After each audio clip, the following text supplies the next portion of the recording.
জুলাই ২০২৪। নরসিংদী যেন জেগে উঠেছিল আগুন আর স্লোগানের শহরে।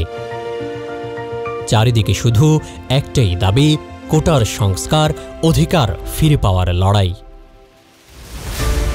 পরবর্তীতে যে লড়াই রূপ নিয়েছিল এক দফায় এক দাবিতে তথা স্বৈরাচার পতনের চূড়ান্ত লড়াইয়ে।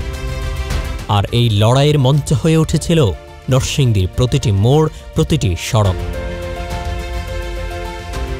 বিশেষ করে ভেলানগর জেলখানার মোড়, যেখানে ঢাকা সিলেট মহাসড়ক বন্ধ করে তরুণ ছাত্ররা গড়ে তোলে এক তীব্র অবরোধ। বৃষ্টিতে ভিজে, রোদে পড়ে, বুকের তাজা রক্তে তারা লেখে প্রতিরোধের এক নতুন ইতিহাস।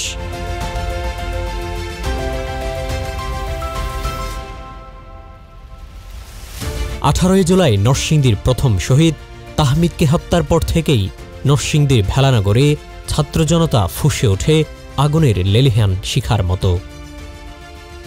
১৯শে জুলাই সেদিন শুধু সড়ক অবরোধই হয়নি, বিপ্লবীরা আগুন ধরিয়ে দেয় নরসিংদীর জেলা কারাগারে। পালিয়ে যায় শত শত কয়েদি, আইনশৃঙ্খলার চরম এক অবনতি। ভয়াবহ সেই উত্তাল মুহূর্তে এই জেলখানাই যেন হয়ে ওঠে প্রতিবাদের প্রতীক।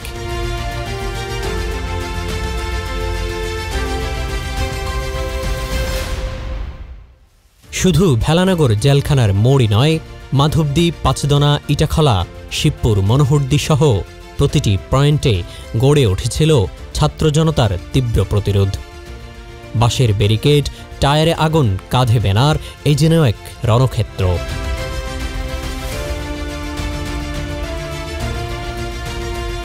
এই প্রতিবাদ শুধু তাৎক্ষণিক ক্ষোভ ছিল না, এ ছিল লম্বা দিনের বঞ্চনার প্রতিক্রিয়া, একটি প্রজন্মের জেগে ওঠা।